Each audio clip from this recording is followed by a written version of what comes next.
Well, hello everybody, and welcome back to G Bear's Off-Grid Ways, a homestead in the desert on finally a calm day. Calm and clear, and just really nice out here. I'm going to make the best of it because I understand that tomorrow the winds are going to be back at around 21 miles per hour, so that's what we have to deal with. I see Tomcat over there. He's out and about, as you can see. He likes hanging out by the compost pile because critters come over there. So hopefully he'll get himself one for a special treat today. I hope you all enjoyed your Earth Day.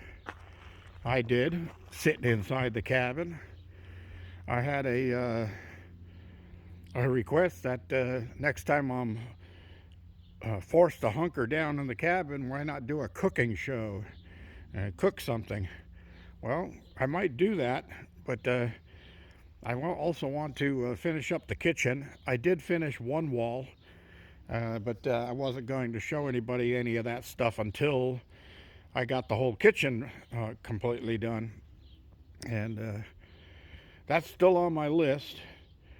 So anyway, here's old Clem. And let me zoom back out. Here's old Clem, all torn up. He's got a broken foot. His arm is off. His hand is missing. His fingers are on the ground. And his other leg is over there. Looks like he's had it. He's not going to be hanging around here anymore. So I'll have to clean him up. I'll show you some of the other stuff that happened around here. As I was saying yesterday, all this wood right here was leaned up against that brown barrel. So you can see where it all ended up. That's some strong wind. I had to tie down the bird bath because the winds were rocking this back and forth, and as you can see, it broke the metal around the weld. So I'm going to put a couple of metal arms on this thing, one going down here, one going down the other side. And that should stabilize it so it doesn't do that anymore. And then I'll run my orbital sander over the top here, and I'm going to try sealing it up with hot glue gun, see if that works. Looks like I'm going to have to replenish the bird seed here. They've gotten all through that in the last few days. Well, without actually going down there, you see all the blue things underneath the bush there and other stuff all out through the desert. That's all stuff that blew away from here. And down there, there's a yellow bucket in the bush and another one of the blue covers. And then all the way down past my gate, down on the other side of the road over there, there's another blue cover. Yeah, stuff has been blowing around just crazy out here. Crazy, crazy, crazy. I mean, I knew it was a windy desert, but boy, is this wind really going at it. So up here,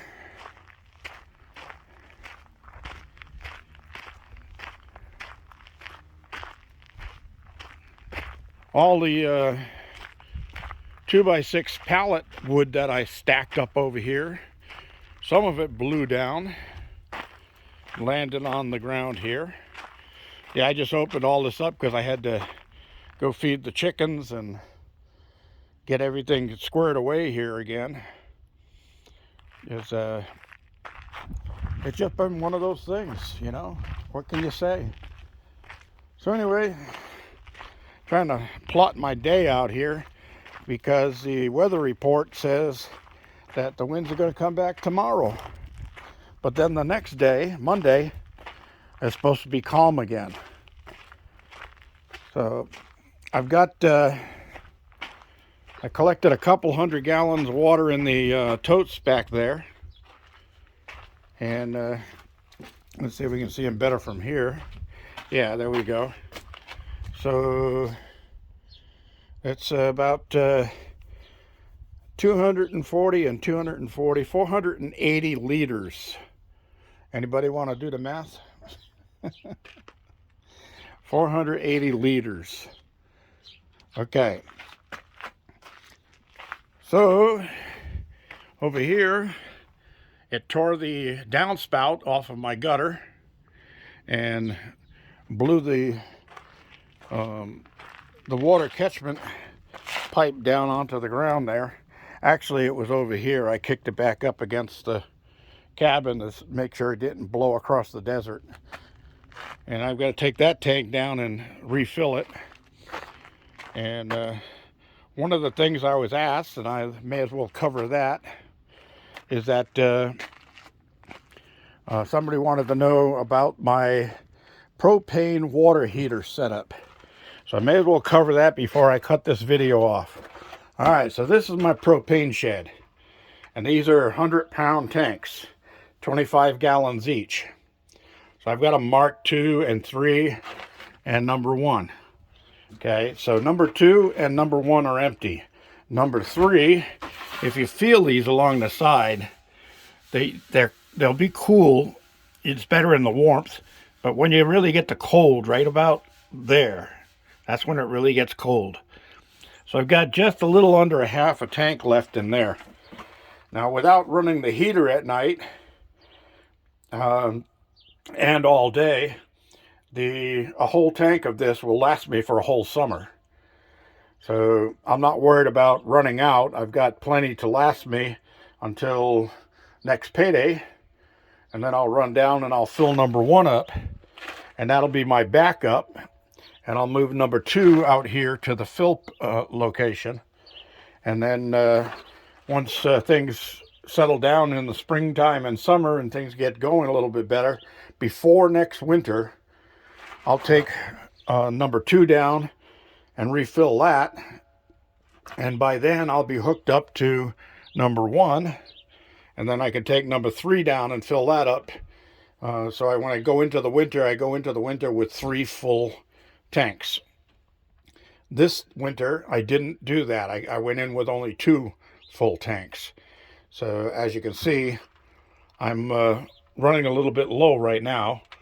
Of course, we did have a cold and windy winter, so I lost some of the propane through heating the cabin.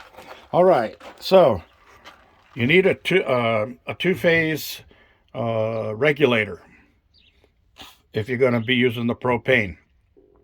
Okay, and you can get these at big box stores like Lowe's or Home Depot or anybody that sells and maintains propane. You can buy one of these units. Always keep some Windex handy next to your propane tanks. Every time you change a tank, you definitely want to check all of the fittings, all of the connections. Even there's a little air hole there and an air hole there. Spray the top of that. If you see any bubbles blowing, then you've got a leak. And even the finest, smallest leak, even if it's just blowing a bubble every now and then, will use up your propane in a fraction of the time. Okay, so now I've got this big flexible tube. This is 3/8 tubing, copper tubing, that I can flex and go across all 3 tanks if I have to. Okay, that comes out through here, and then that goes into a 3/4 inch gas pipe. Now, for gas, you can use either galvanized or black pipe, but underground, they want you to use burial type. Now, this is a wrap that you can wrap the pipe if you're going to bury it. But there's a primer you have to put on the pipe prior to wrapping it. And what that does is it prevents the pipe from rusting underground and causing a leak underground. All right, and I put a valve here so I can shut this off to connect it up to the tank or switch tanks. And when you're doing that, you want to leave this one in the off position and open that one slowly. Do not just go wild open it up, because you'll damage your regulator by doing that. So you want to open it slowly. Once you don't hear anything going on, check it by spraying it with your Windex. It'll blow bubbles if there's a leak, and correct that leak, because you're only working up to here at that point. Now don't forget that you want to spray these fittings also, and spray this valve, make sure it's not leaking, and spray the other side of it after you open this valve up. Again, open the valve slowly. You don't want to just come out and flip it on. That's not a good thing to do. Okay, you want to open it slowly. So that goes down. It's buried underground, and then I've got this winter protection over my hose bib, because this is where my water and stuff all come in. And we're not supposed to be having any more freezes, but I'll leave this a little longer. So there's my water coming in, and here's my gas line. Okay, so the gas line comes in and goes in, because my water heater is just inside this wall. That gas line that runs across there goes over to behind my stove, and that runs my stove. And I'm saying gas line, but I'm talking propane, which is gas, okay? All right, really quickly, we'll go around and I will show you the water heater. And the one I use is the smallest one that I could find, because basically it's just for me, and it's just for washing up and taking showers. And it's been doing its job. It's just fine. And I've had it here for 5 years now. Okay, so this is it. And this is the name of it, Marey, M-A-R-E-Y, www.marey.com. All right. And I bought this from one of the big box stores, a special order. So I don't know if they're still available or what. Okay, so here you can control the amount of water flow. So because it was cold winter, I slowed the water flow down so that it heats up a little bit more inside and stays hot when I'm taking a shower. Okay, this is set for winter, and now I'll be switching this over to summer pretty soon. And that saves you on gas. This one also, I've got the flame as hot as can be to keep the water hot for showers, but as the summer goes on, I'll shut that down. Okay?